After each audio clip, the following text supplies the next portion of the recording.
नमस्कार दोस्तों, कैसे हैं आप सब। आज मैं लेकर आई हूँ कृष्ण जन्माष्टमी की कथा। महत्व। कृष्ण जन्माष्टमी भगवान श्री कृष्ण का जन्मोत्सव है, जिसे हर साल भाद्रपद मास में कृष्ण पक्ष की अष्टमी तिथि को मनाया जाता है। धार्मिक मान्यता है कि भगवान श्री कृष्ण का जन्म इसी तिथि को रोहिणी नक्षत्र में हुआ था। जन्माष्टमी देश भर में मनाया जाता है, लेकिन मथुरा वृंदावन में इस त्योहार की अलग ही धूम होती है। खासकर मंदिरों और घरों में लोग बाल गोपाल के जन्मोत्सव का आयोजन करते हैं। बाल गोपाल के लिए पालकी सजाई जाती है। वहीं इस दिन निसंतान दंपति विशेष तौर पर जन्माष्टमी का व्रत रखते हैं। वे बाल गोपाल कृष्ण जैसी संतान की कामना से यह व्रत रखते हैं। आइए जानते हैं कृष्ण जन्माष्टमी का मुहूर्त, पूजन विधि और महत्व के बारे में। धार्मिक मान्यता के अनुसार भगवान विष्णु जी ने धर्म की स्थापना के लिए श्री कृष्ण के रूप में जन्म लिया था। इस दिन व्रत धारण कर श्री कृष्ण का स्मरण करना अत्यंत फलदायी होता है। शास्त्रों में जन्माष्टमी के व्रत को व्रतराज कहा गया है।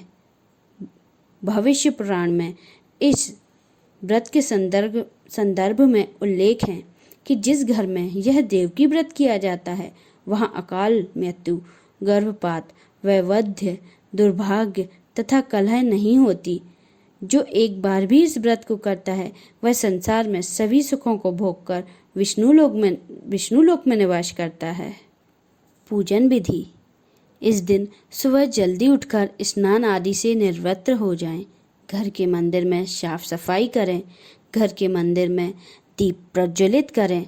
सभी देवी देवताओं को जलाभिषेक करें। इस दिन भगवान श्री कृष्ण का बाल रूप यानी लड्डू गोपाल जी की पूजा की जाती है। लड्डू गोपाल जी का जलाभिषेक करें।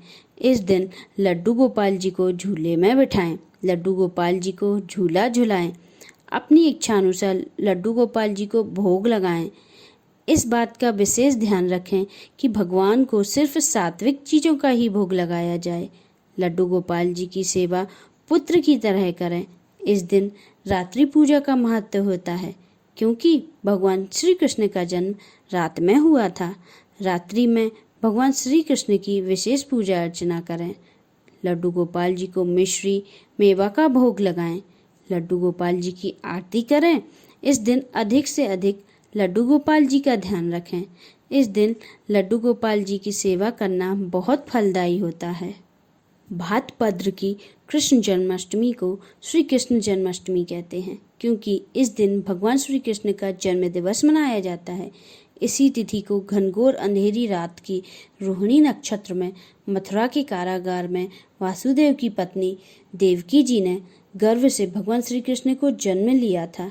यह तिथि उसी शुभ घड़ी की याद दिलाती है और सारे देश में बड़ी धूमधाम से मनाई जाती है।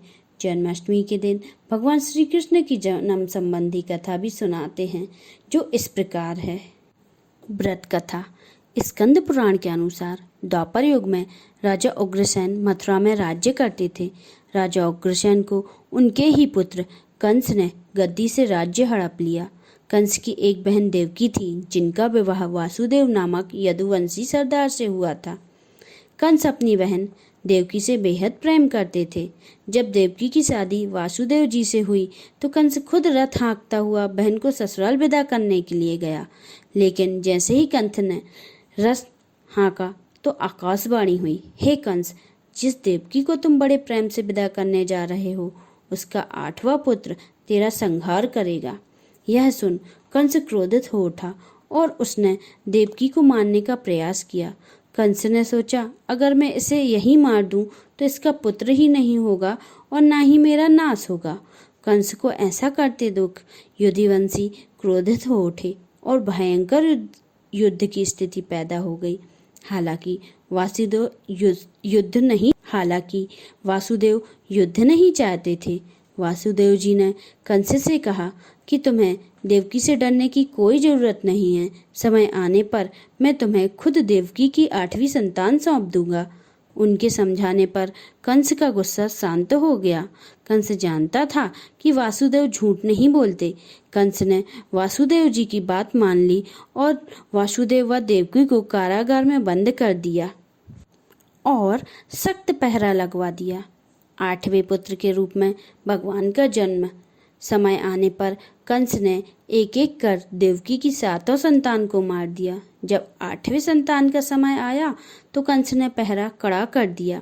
भाद्रपद माह में कृष्ण पक्ष की अष्टमी को रोहिणी नक्षत्र में श्री कृष्ण का जन्म हुआ। जिस समय वासुदेव देवकी को पुत्र पैदा हुआ उसी समय संयोग से यशोदा के गर्भ से एक कन्या का जन्म हुआ, जो और कुछ नहीं सिर्फ योग माया थी। बालक का जन्म होते ही वहां अचानक प्रकाश हुआ और सामने भगवान विष्णु प्रकट हुए। उन्होंने वासुदेव से कहा कि मैं बालक रूप में तुम्हारी संतान के रूप में जन्मा हूँ। तुम मुझे अपनी इसी समय अपने मित्र नंद जी के घर वृंदावन में छोड़ आओ और उनके यहाँ जो कन्या जन्मी है उसे लाकर कंस को दे दो। यह आदेश सुनकर वासुदेव नवजात शिशु को सूप में रखकर कारागृह से निकल पड़े और अथाह यमुना को पार कर नंद जी के घर पहुँचे। रास्ते में हो रहे चमत्कारों को देखकर वह बेहद दंग रह गए थे। जैसे पहरेदार अपने ही आप सो गए, उनके हाथों की पड़ी बेड़ियां खुल गईं। उफनती हुई यमुना नदी भी उनके लिए रास्ता दे रही थी। यमुना नदी को पार कर वासुदेव ने नवजात शिशु को यशोदा के साथ सुला दिया और कन्या को लेकर मथुरा आ गए। जब कंस ने सूचना मिली कि वासुदेव देवकी को बच्चा पैदा हुआ है तो उसने उसे बंदीगृह में जाकर देवकी के हाथ से नवजात कन्या को छीनकर पृथ्वी पर पटक देना चाहा, परंतु वह कन्या आकाश में उड़ गई और बोली, अरे मूर्ख, तू मुझे मारने आया है, लेकिन तुझे मारने वाला तो वृंदावन में जा पहुंचा है। वह जल्द ही तेरे पापों का दंड देगा।